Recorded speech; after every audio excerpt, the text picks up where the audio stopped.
Yes. We just want to say a pleasant good morning to everyone, especially our media houses representing from the various media houses. This morning is a very important morning for us as members and supporters of the United Workers' Party.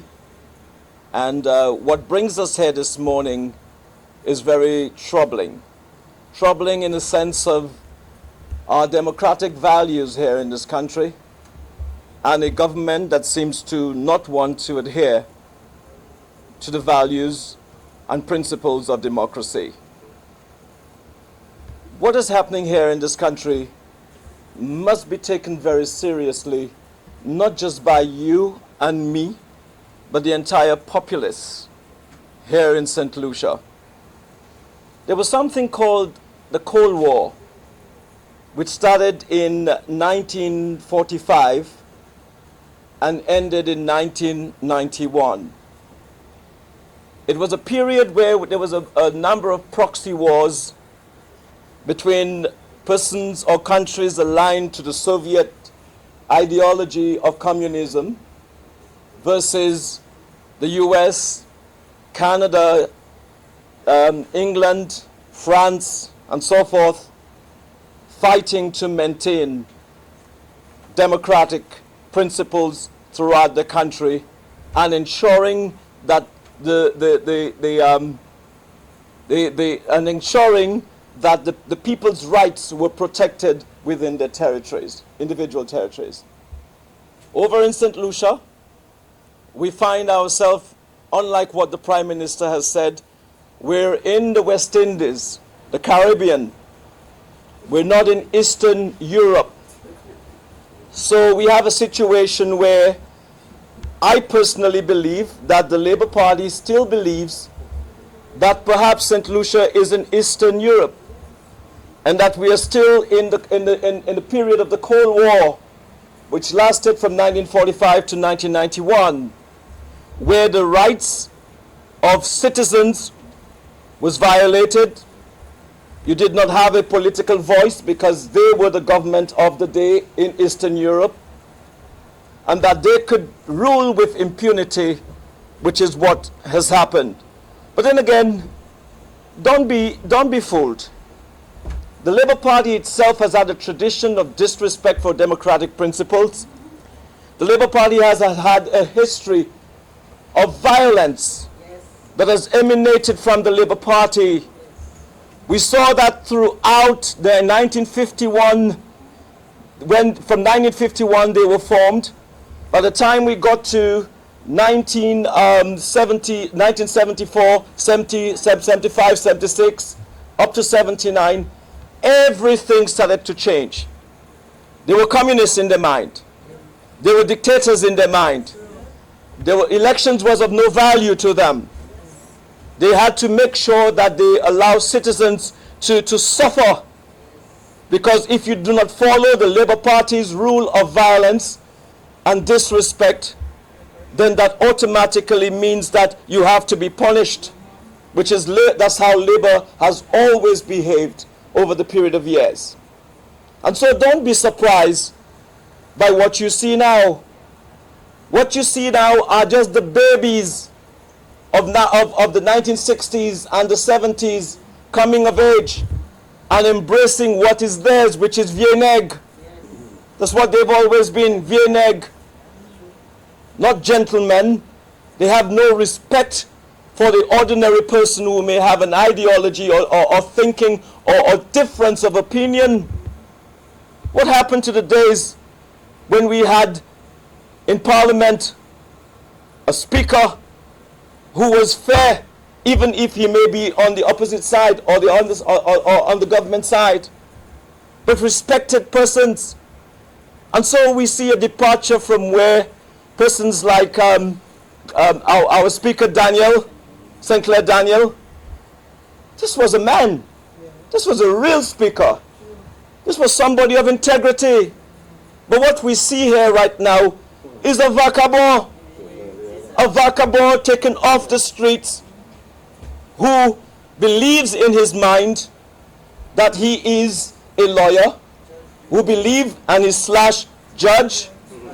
And so, in his mind, he understands the St. Lucian Constitution, and he understands how to punish and disrespect people, which is what is happening here. But I want to say something this morning. The UWP is not dead.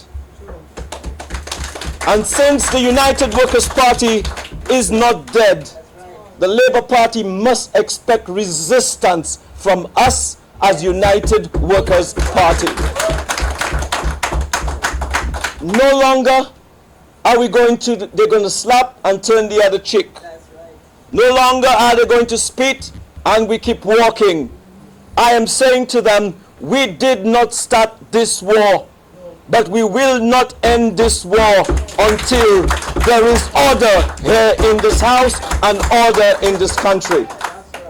And so if they want to remain in office for any time close to the next 3 years, they better start having respect for the United Workers' Party and for our leader, Alan Shastney.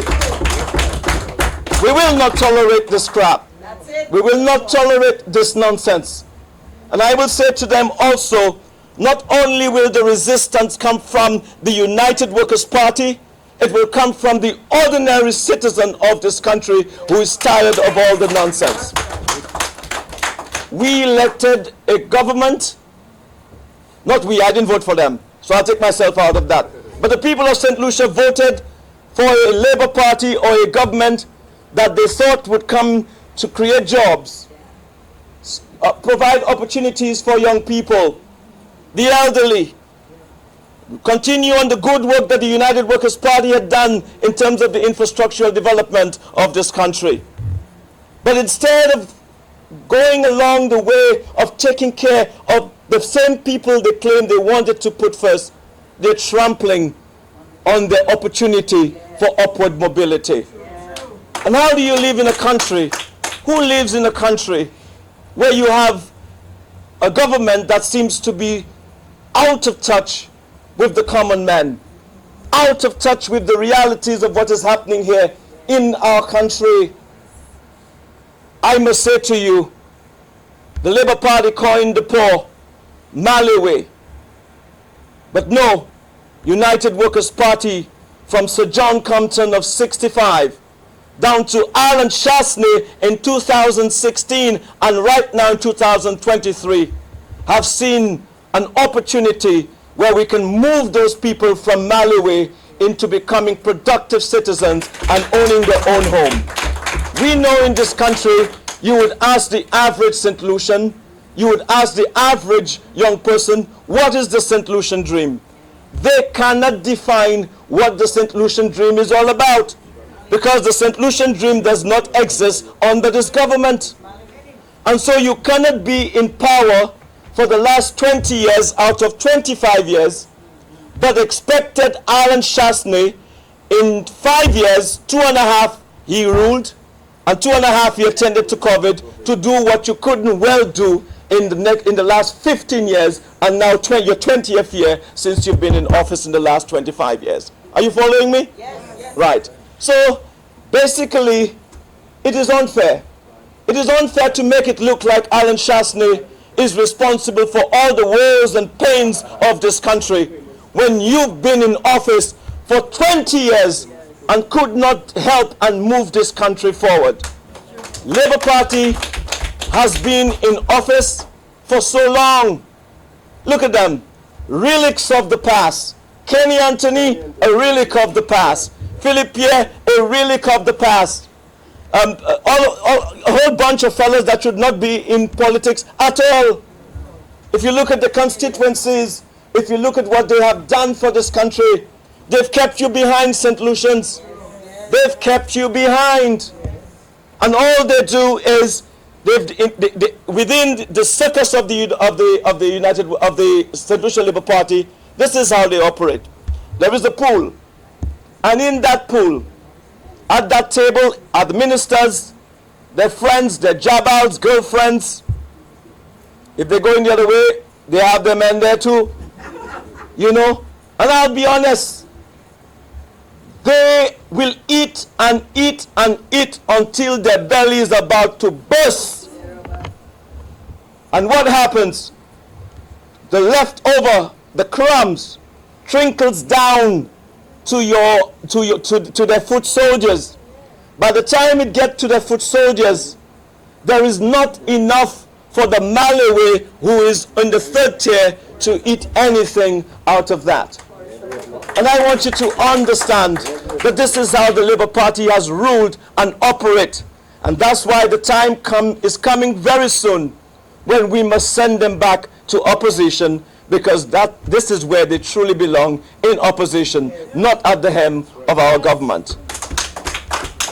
And finally, I will say that United Workers' Party has had a history, a proud history, a history with substance of developing this country. Bringing roads and electrification to every valley, to every mountain top, to every rural area of this country. We build this country, and the time has come for us to take back the responsibility of continuing the development of this country. Thank you very much.